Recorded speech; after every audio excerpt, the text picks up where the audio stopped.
people, show you got heart. Now we're playing the game and we're totally scoring, learning how to make a virtual world of business boring, showing up every morning, ready for the show. I'ma get ready. Cold engaging virtual meetings 2.0. Happy Friday! You made it to another Friday in a pandemic. My name is John Chen. I'm their host for Engaging Virtual Happy Hour, and we got a great, amazing surprise for you. You know, what a week it's been. I actually did an in-person presentation today. I actually coached 25 CEOs of their own company on how to create engaging virtual meetings, and it was really interesting to see what their greatest takeaways were. What's also interesting is just the explosion of hybrid, right? Even from small 3, 4, 5-person meetings to, I was again last week with a virtual MC for a large, gosh, I think it was over 1,000 people, 800 in person, 600 virtual conference, and how important hybrid is becoming. But today we're talking about virtual presence, right? And I spend a lot of time coaching speakers. So when they come into a place, and oh yes, that's right. Thank you, Rachel. And so I spend a lot of time coaching people with that. So what I'm going to do here is actually bring this thing live again here. And now you can see this clock running. And what is this happening here is that this cool piece of technology is actually checking out what's happening in here, right? And we'll do some things. So I believe if I can show a demo, like if I move off a screen eventually at some point, it will tell me that that I'm uncentered. Oh, there we go. And there's the one. And now let me mouse over this. This says, hey, John, will you look, be mindful of your body posture? Yeah, thanks a lot. And think about looking into the camera. So let's meet the person who created this technology. Let's welcome the one and only Rachel. Let me bring you in, Rachel. Rachel, you have no idea. We've had an interview dance contest, and you're definitely now in the top 10. Oh, word. That's great, because not like I was a professional ballet dancer or anything. So. Wait. You were? Yeah. Oh, so you have some mad skills. Yeah, but I mean, I guess not like virtually or something. So for my friends who don't know you, tell them, who are you and what do you do? Sure. Yeah. So, well, my name's Rachel, and fun fact, I was a professional ballet dancer, danced for 10 years with Boston Ballet, Wow. and retired in 2016 because of an injury, and then became fascinated with how what I had taken for granted, which is nonverbal communication on steroids in the ballet world, is actually a real skill in the world of communication and leadership. Mm-hmm. And so that's been my area of obsession, if you will, since I retired. And now I'm building a technology that uses AI to help open up access to coaching, because typically getting coaching on nonverbal communication is so specialized that it's actually very expensive to get a coach, and very difficult to get the feedback you need.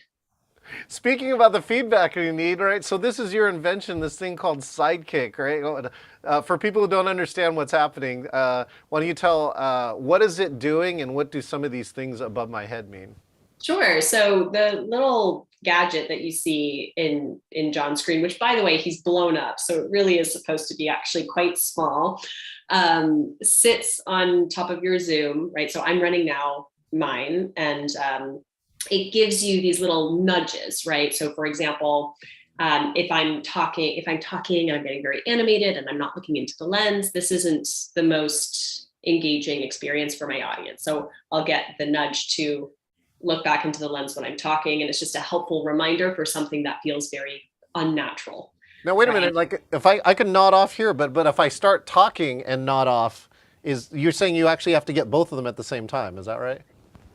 Yes. So if you're not talking, we have different thresholds for if you're speaking or if you're listening, right? Yeah. So if you're not talking, you'll get nudges for things like remember to stay engaged with your facial expression, like so that you don't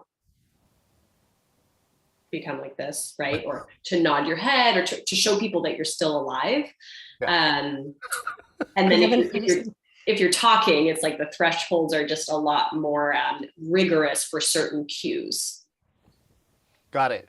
Okay, so let's go and take a little tour. Okay, so now you see a couple of these, right? Remember to look at the lens when talking. Be mindful of your body posture. Hey, good job. So it actually gives you some beneficial things. Like here, I guess I've gotten 51 pseudo presence points. I don't know what you call these. Yes, presence points is what we're calling them. Great. And then what's this green thing in the circle over here? I've been watching this. Like it goes around. Sometimes it's you get a low number or a high number. What is this? Yeah, so that's basically like your progress bar. So if, for example, you get a nudge, you'll see that like the circle represents either how many nudges you're getting at a certain time or the severity of the nudge. So for example, if the eye gaze nudge pops up and is like, hey, remember to look into the lens when you're talking, and you ignore it, it goes from orange to red. And then that line would decrease even more and then go orange, right? So it's like a couple of different ways that we want to visually let you know, like, hey, just to remind you, this is what you should do to be more effective as a communicator. Yeah. But we don't, right? So what we're very mindful of is we don't want to be too distracting, so you're hovering over the icon so you can see the text. But if you move your mouse, then all you see is the visual icon, right? So it's really meant to be symbol based and not text based. So you don't have to read something. Yeah, you're saying like an ideal user would mouse over at once going, what is this? Yes. And then after that, like they should be able to recognize, going, oh yes, this is this nudge, right? Posture nudge, this is the eye nudge. Exactly. Yeah. Oh my gosh. So, where did this idea come from then? I mean, you're saying that your ballet and body language thing kind of came here to like virtual presence? Yeah, basically. I mean, it's like a pretty like circuitous evolution. And when you say like ballerina to like tech CEO, you're like, that doesn't make any sense. But I actually, when I left the ballet world, I was in these fundraising relationship oriented roles. And I ended up doing a lot of coaching in how you might show up and how you can maintain a presence that is aligned with, the institution that you're representing. And also like some performance techniques, like if you get really nervous, how can you make sure that you're still presenting confidently, even though you're like really nervous or anxious or uncomfortable, right? We don't want nonverbal leakage to betray us, in other words. Nonverbal leakage. It sounds like a defense problem for us adults. It's a technical term. Are you saying, wait, you're serious? That is the correct name? That's a name that everybody uses in virtual presence? Yeah, in nonverbal communication, it's nonverbal leakage, right? So like when you're like, oh, I'm like so excited to be here. It's going to be really great. Oh, that's the like nervous tick, right? Exactly. Yeah. Like pacifying behaviors, right? Like this can be very calming. So you'll sometimes see people do this a lot and they're just trying to keep themselves calm. And you're saying that you would pick up on that at some point, perhaps? Does yeah, not in this version, right? In this version, it's really about the baseline communication best practices. Like we haven't gotten to the more nuanced components yet. You have to be very careful with this stuff, right? And little by little, you want to release stuff and test it. So. You can try it, yeah. Well, that's good. First, let's go to the results side. So let's say, I think that you published some key results. I would love to hear in the application with some groups that you got some positive results. What did you get? Yeah, absolutely. So, well, interestingly, I mean, we're big fans of quality video being a part of your client relationship strategy, right? And it came out that 94% of video call or of sales calls that were done with video were 94% more likely to close, which is really significant because, people are exhausted from this two-dimensional world, right? And so people, understandably, of course, right? But our argument is if you've been given the tools to show up intentionally and with impact on video, then when you choose to show up on video, you can be as impactful as possible. And then when you choose to show up in person, like you can do that now, right? So it's like you should still, it's just a new skill set that should be developed. Like people shouldn't be left on their own. Well, and these are things that there's a lot of research around, but sometimes you don't think about them. One of the key ones that I got from a LinkedIn Learning, it was called the Neuroscience of Selling, that says that they did studies, and if you don't show your hands at least once during a video call, that people were 20% less likely to trust you and buy from you. Yeah, I mean, it's a really, it makes sense. So the way I've studied it is from an anthropological and like neuroscience background, and like this is a big part of our humanity. Yeah. Right. Yeah. Like we see hands and we're like, oh, a human. And not only is it a human, but it's a human who's not holding something behind their back. It's not a human who has something hidden in their pocket. It's not someone who's hiding something under the table. Yeah. Right. It's all out. I've laid all my cards out. You know, you can trust me. It's a very open, welcoming, genuine gesture. So yes. And not only that, but if you think about the way we show up virtually, which depending on the way you framed yourself, right? For some people, if it's framed incorrectly, like this is all you're seeing. Right. It's just not very engaging. And even if you are doing hand gestures, they're down here and nobody can see them, right? And so right. But like the way our brains work is once we either see something new or we hear something new, we register it. We're very curious about it when we first notice it. Yeah. And then once we've registered it and we're like, okay, that's, you know, not a threat, it's fine. Then we stop paying attention to it. And so if I'm here not moving at all, then I become very disengaging as a physical object, right? Whereas if I'm animated and I'm coming closer and moving away and right. But then all of a sudden it's like, well, who's this spontaneous, it becomes a much more engaging experience. Well, that's really cool. That's a huge number. You said 94%? I want to just make sure I heard that, right? Yeah. And actually Gong, are you familiar with Gong? Spell it. Gong. Oh, I know the actual device, a Gong, but tell me more. So Gong is they're a sales enablement tool platform, and they record calls and then they analyze the data from the calls to help sales reps improve. Yeah. And so when they looked at calls that were done, they looked at three things. They looked at calls that were done with zero video, right? So on the phone. Yep. And then they looked at calls that were done with some kind of screen sharing. Okay. And then they looked at calls that were done where one person, the seller, was on video. Okay. And then they looked at calls where both people were on video. Ooh, okay, go. Yeah, what happened?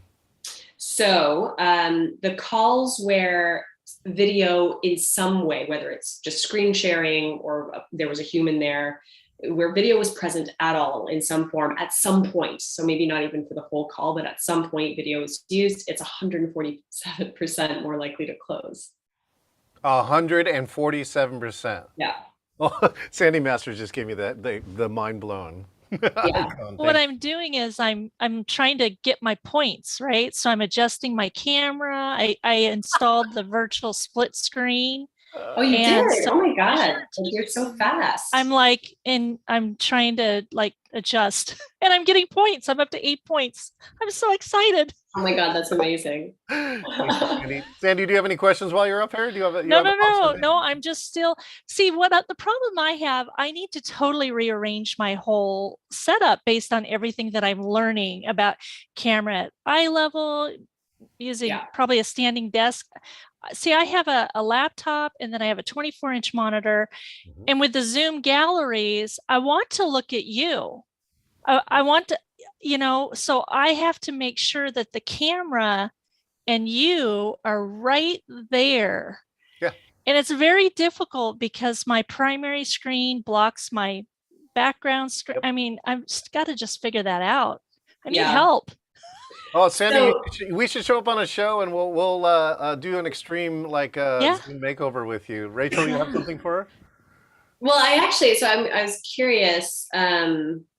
So what the one thing that I will do with the Sidekick is position it like right underneath your lens, so that even when you look at your Sidekick, you're basically looking into the lens. So it's an added reminder. And then when you're the one who's listening, so you're not actively talking, you should actually be able to like look at, like right now I'm looking at John. So if I'm not talking and I'm listening, I should be able to look at John without getting the eye gaze nudge. But if you have participants on a different screen and it's like this, then you would get the eye gaze nudge. I always make sure that I have my gallery view of participants arranged so that it's in this, Right. Yeah. So then area. so then that should be fine. Yeah. One tip I also have, Rachel, is like in a gallery, is that quite often, especially if you're the host, you can actually move that person to the top, and then you can say follow host order if you're the host of the meeting, and for everybody that person will move to the top center so that everybody, while they're paying attention to that speaker, right, will be closer to the camera, assuming that their camera is right above the top. So that's wait, you can do that in Zoom? Oh yeah, you can rearrange it because the big problem that everybody's screen was different on Zoom. So people made assumptions, but now they fixed that problem, and I use it as a facilitator as well as a producer. Like if we had 9 people, I would probably put Rachel in the center and like focus on Rachel, but you can also see everybody else's reactions. If somebody else then took the stage, I would move Rachel out and move like Sandy to the center, all right, and do that as a favor for everybody who's watching the program. Wow. Wait, so can you, I didn't know this. Okay, we're going to talk about this. That's really cool. Thank you, Sandy, for hanging out. I appreciate that. We look forward to more comments when you come back. Let's do this too. Let's talk about this other part before Rachel's brain like spins off into like Netherland. Let's geek out for a little bit. Talk about how this freaking algorithm works. Like there's all these things that are happening that people are seeing here. Talk about like some of the things that you created into the analytics that decide when to nudge. Yes. So this is what I kind of love about it, because what you tend to see with other softwares that espouse, emotion AI and like all this facial expression detection or whatever, it'll be things like, oh, remember to smile, like you should smile now, and things that it's so difficult to suggest that someone change their emotion when you don't know the context, and like AI won't know the context, right? So it becomes very annoying. There's also differences if you're speaking versus if you're listening.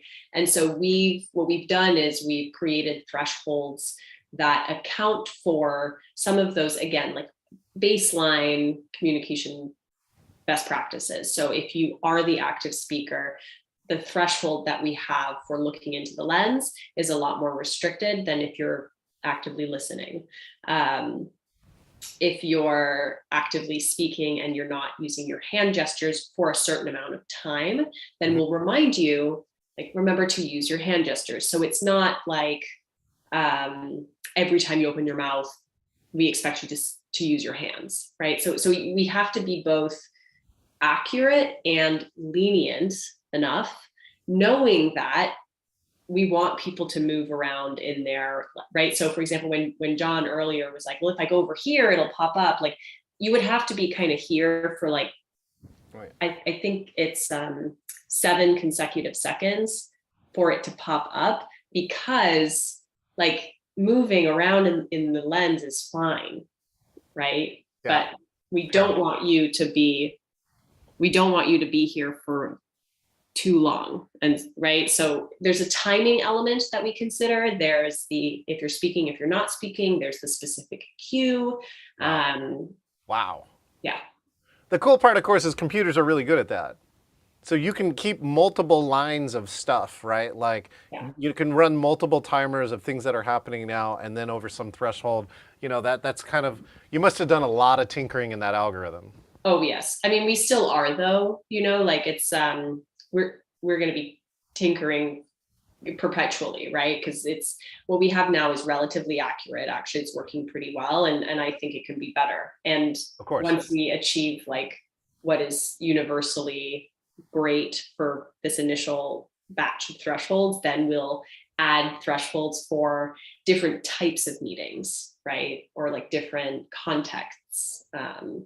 Well, different speaking of things. which, right, I was talking with Rachel pre-show, and we were talking about the movie The Great Hack, which talked about Cambridge Analytics and all the crazy stuff that happened there. And it is true. I mean, like, there's mountains of data that are here that you can do things with. So, you know, we talk about AI and someone turning into your camera, right? I know a lot of people's first impressions is like, I don't know if I'd do that. Right. So what do you talk about? Like, how do you alleviate, you know, your clients, you know, either privacy or security concerns? Yeah. So again, the way we built from an architecture perspective is privacy first. So we're a Chrome extension, and everything happens locally on device. Mm-hmm. So we don't. First of all, we don't record video or audio. Right.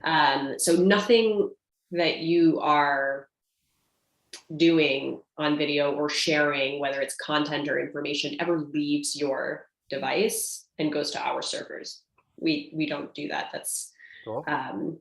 Against the way we've decided to build ourselves. So being local, being happening inside your browser, it just makes it a lot less scary, because like even we don't see anything. Right. We'll get raw data from a call. That's a bunch of zeros and ones. Yeah. But that's it. That's cool. So again, you're not sending any of the data out. So again, this is how you get corporate clients. And again, I guess you just have to show them that, right? Prove it somehow by running it.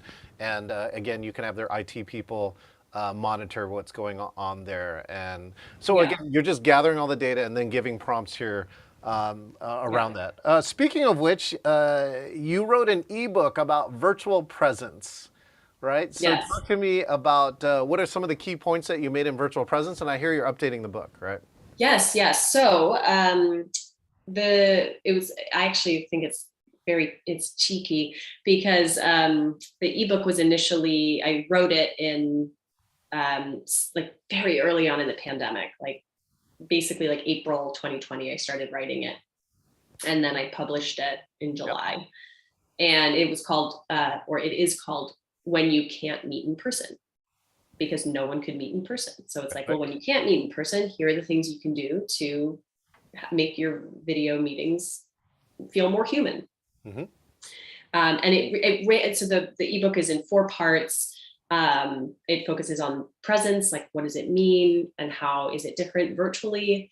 We go into video meeting best practices. How can you prepare your audience so that they can participate? How do you set the stage? And then like all of the body language cues that exist on video. And then finally, like practice and how you give your team feedback. So more from a corporate perspective, like how can I support my team in video? So that was everything that was in the first book. And interestingly, you know, I was going over it this past month, and I had to make very little changes. If anything, it was just additions to include things like hybrid meetings. And of course now the title of the book we'll still see when you can't meet in person, but can't is crossed out. And now it's when you choose not to meet in person, because now it's up to you, right? It's up to you. It's up to your company. It's up to your client. Now, are you doing some updates too for hybrid, I think? Is that what some of the other key new material you're adding? Yes. Yeah. So there'll be a whole new section on hybrid meetings and how you can think about those. And then there's also, of course, we've added in some new videos and new content in that regard too. What's your top tip for virtual presence, right? Virtual presence is like, you know, for improving what you're doing here. Again, if you're on video, what are like one of the top 1 or 2 things that you just see that repeated over and over? I think if I were to give like one tip, that would actually encompass a lot of really helpful things, is to just think about your lens as though it was another person, like the human that you were talking to. Yep. right? Because if that lens is that person, like you definitely wouldn't be you wouldn't get this close, right? Like super aggressive. Yeah. And it's just so aggressive for the audience. Like immediately you're like, back off. Right? So you want, like, you wouldn't be like over here, right? And you would want to make sure that you're looking into their eyes when you're talking, but that you're not staring them down, because this gets super intimidating and creepy, right? Like, think of the lens as a human and know that there are humans on the other side. Like, there are real 3D humans on the other side. You're not crazy. You're not talking to yourself. Have you used the center camera or any of these other cameras that move the camera to, like, you know, closer to where people's eyes are on the monitor? No, what do they call that? Like the floaty thing?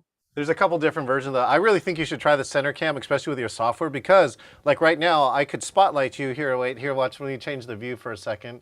Here, I'm going to remove myself.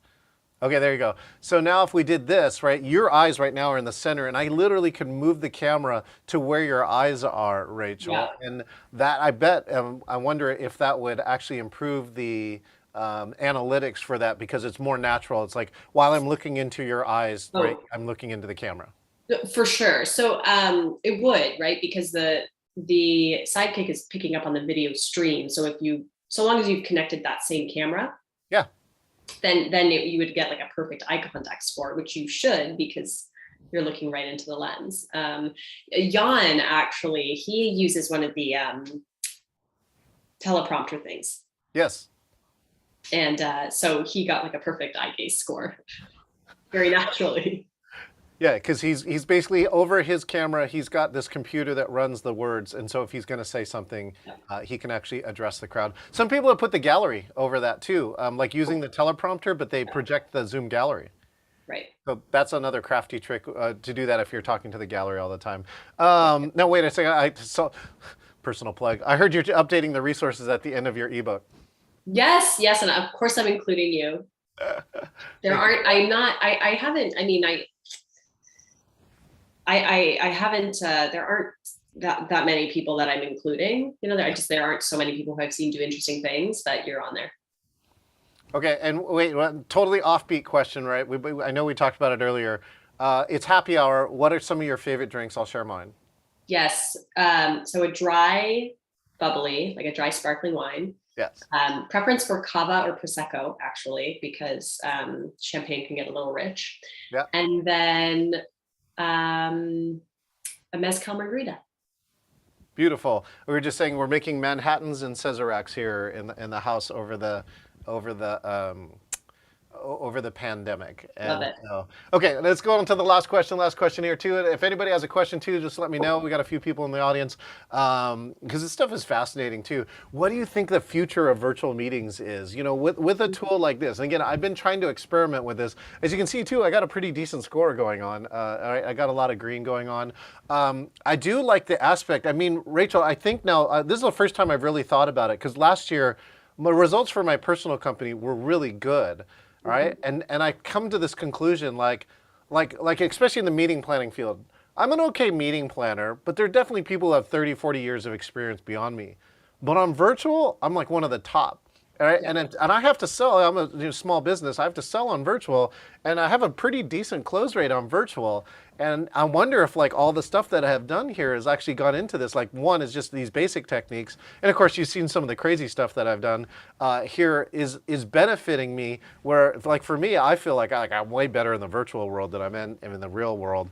So, anyways, I'm going to go back to that. What do you see as the future of virtual going forward? Man, I feel like that's like the question everyone's asking right now. So what I think is going to happen, at least in the near term, is that people will, to a certain extent, right, businesses will develop their hybrid models with a few days in a week coming into the office, whatever. They'll try to figure out how to make that work with complex different schedules and people's preferences.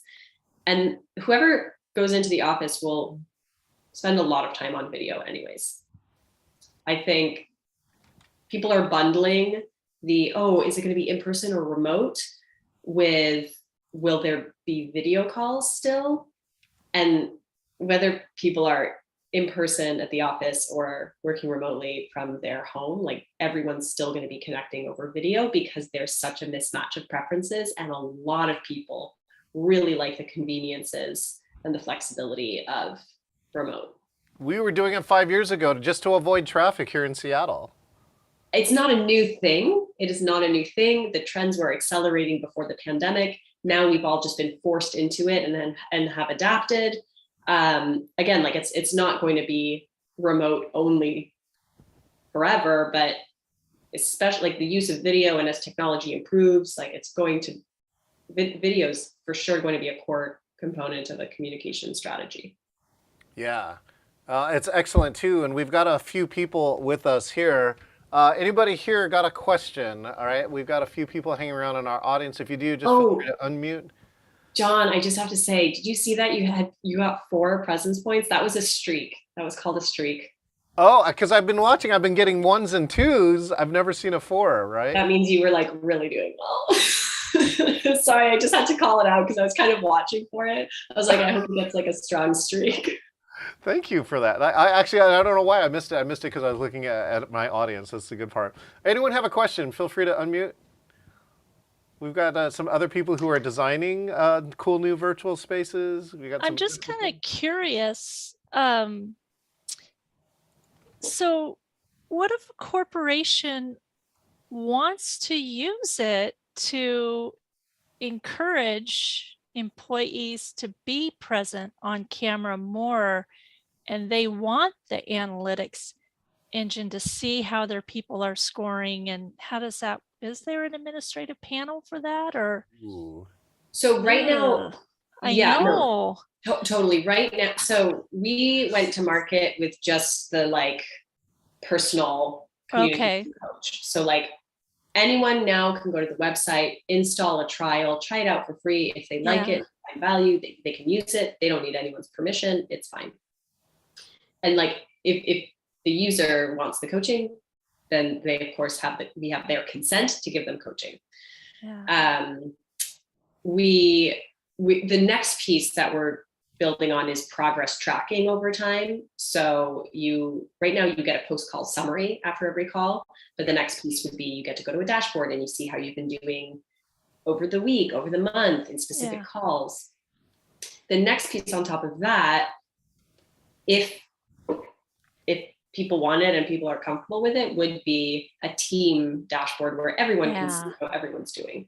Yeah, because I just actually came from a bunch of business owners, and they have this problem about accountability on remote. Mm-hmm, mm-hmm. Yeah. So this would be very interesting to like, could you collate your numbers from your sales team, right? Yeah. And see if that was useful to give your sales team feedback. More importantly though, is like if they followed this, right, will they sell more? Because obviously that's something that somebody in charge would care about.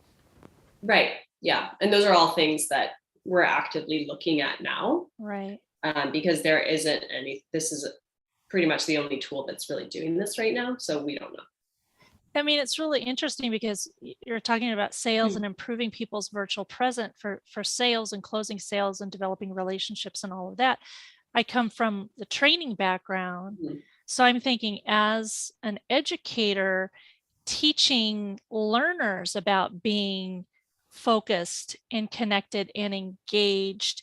Because if you're going to have a live event, that's a huge investment. And I think there's so many people that think they can learn passively and just be off camera and multitasking. And every once in a while, if a poll question pops up or something, then they engage. But this, I could see a great tool to teach people about, if you're going to be in a live meeting, a live event, how can you get better at being present with that group, I guess. Yeah. Wow. Yeah. I mean, I'm definitely of a similar school of thought where if we're going to be on video together, then we might as well be present so we can be efficient, because otherwise we're literally wasting our time. And no one should be here. Like, and that's okay. Like, just then don't do it. It's okay. not, we don't need to be on video for like multiple hours a day, but Mhm. when we are on video, just like if you are in a meeting, like be there. Yeah, be present.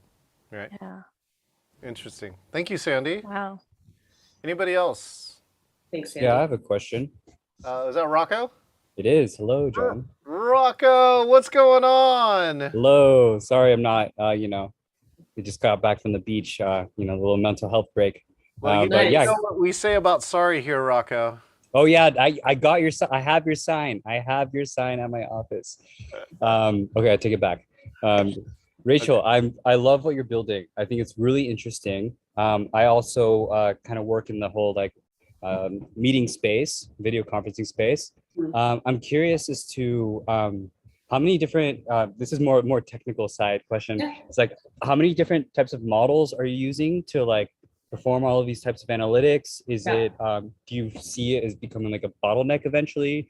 And can you talk a little bit more about like the accuracy? Yeah. So in terms of the models, we're using a wrapper around a collection of models. So we're able to make the load slightly more efficient because we're getting everything we need through one main wrapper, if that makes sense. Yeah. But we have we have a specific model for the face, we have specific models for the eyes, and then we have specific like human body models, hand models as well for gestures. The performance hasn't actually been too much of an issue unless you're on like a really, really old computer, in which case like the video probably is having the problem before your stuff has problems, right? That's what I've seen. I mean, if your computer like freezes all the time anyways, then like chances are it will freeze at some point when you're using our product, right? So but we are in conversation with someone who we are hopeful will be one of our advisors, and he will really help us with some of the efficiency of it all. When it comes to accuracy, so I was just going over how we've actually kind of developed these thresholds. The models themselves are relatively accurate, and anything that we felt wasn't accurate enough, we developed our own kind of workaround. So sometimes with eye gaze tracking, we were just getting too much variability, and so we focused it instead on like the head direction, because on video, this is what you want to see when you are actively speaking. This is what you want to avoid. So instead, we look at it from a different perspective, right? Oh, you just missed it, Rachel. I finally saw the +4. Oh my God, you got another one. I love it. But yeah, and then we have confidence scores as well for determining accuracy. So just to try to avoid getting some false positives. Yeah, no, that makes sense. What's up, John? Oh, I was saying, Rocco, like I said, aren't you geeking out a little bit about this, like just all the stuff that's going on, right? Oh yeah, super, absolutely, because we're like we use some of the same technology to some degree, but have you looked at webgazer.js? Have you heard of that, Rachel? It sounds familiar. Okay. Yeah, it's for eye tracking and predicting where people are looking at on the screen, but it's not very accurate. So we're looking at using Phaser. So NVIDIA came out with Phaser recently. Okay. Yeah, and it works really well for laptops and with cameras that are embedded within the laptop. But as soon, Sandy asked me Phaser, I'll type it for you right there. So what happens though is that whenever you have an external camera, it doesn't work as well.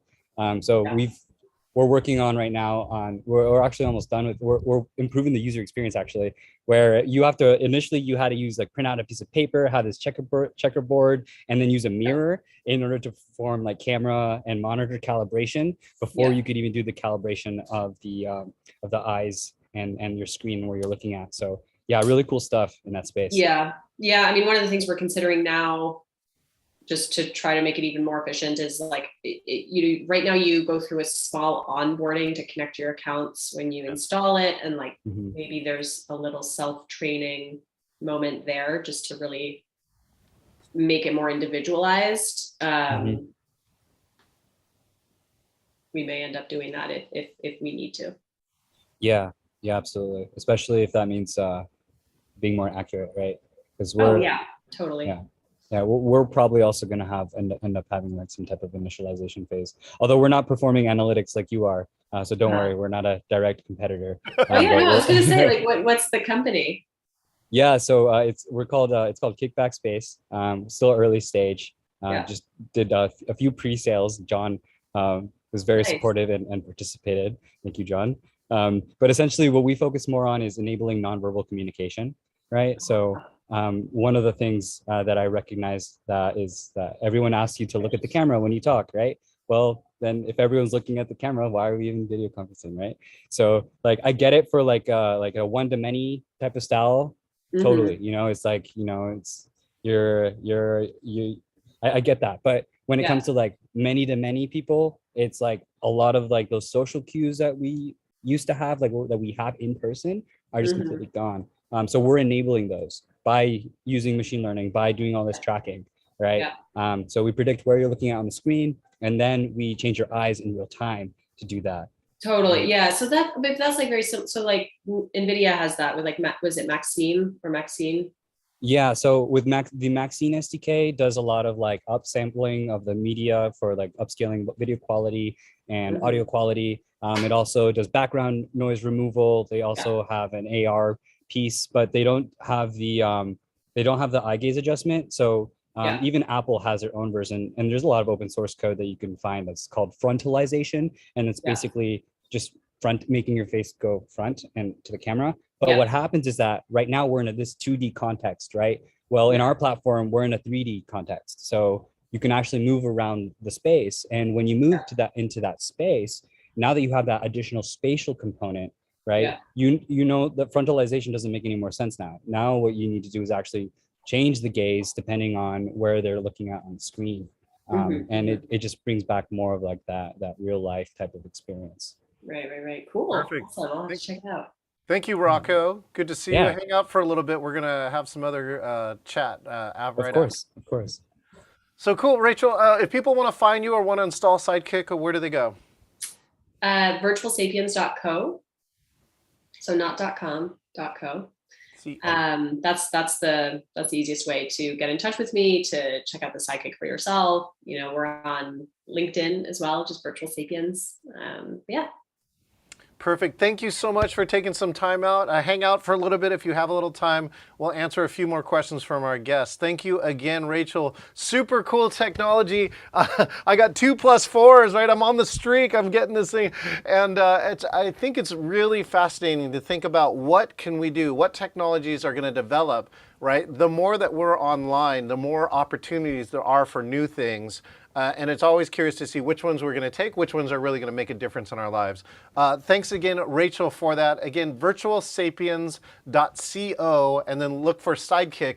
Install it. You install it as a Chrome extension, and then you go to the top right. I know I had to figure this out, and then look for the Virtual Sapiens icon. Once you click it, you get one of these things. And also, by the time this meeting ends, I will get a report.